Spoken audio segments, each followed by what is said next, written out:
Сәлеметсіңдер ме, балалар? Сәлеметсізге. Қазақтың ұлттық қандай ойын түрлерін білеміз? Бестас. Жарайсың. Құс мұрын жүзігі. Ақа тату. Құс мұрын жүзігі. Жарайсыңдар.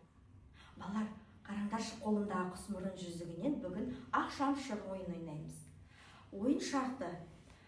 Қолымдағы құс мұрын жүзікті ойын бастаушыға беріліп, ол ойынды дөңгелене отырған балалардың алақанына білдіртпей жүзікті салып кету керек.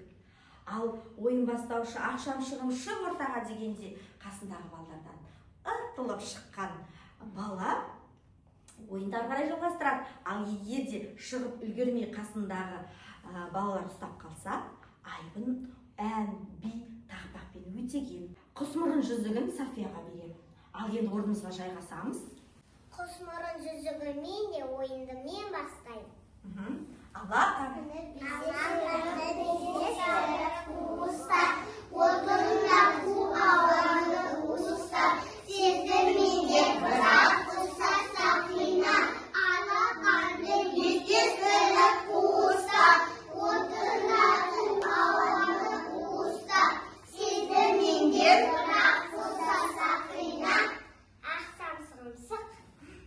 ұстап үлгерді. Тақпақпен өтеймін. Мұқағали Мақатаев, отан туралы, мен оның түніншім, күніншім. Ағынды өзен, асқаттау гүліншім.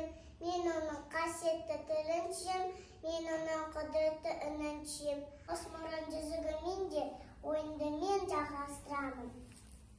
Алақанды кездестіріп қуса, отындар бұл ауаны ұстап, сенің айбынды беймен өтініп. Құс мұрын жүзігімен де ойынды мен жалғастырамын.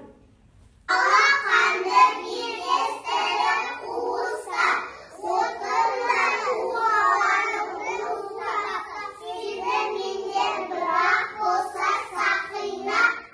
Алақанды кездестіріп қуса. Мен айбынды заңпаспен өтемін. Зағазай, зағазайда қамазай. Зағазай, зағазайда қамазай.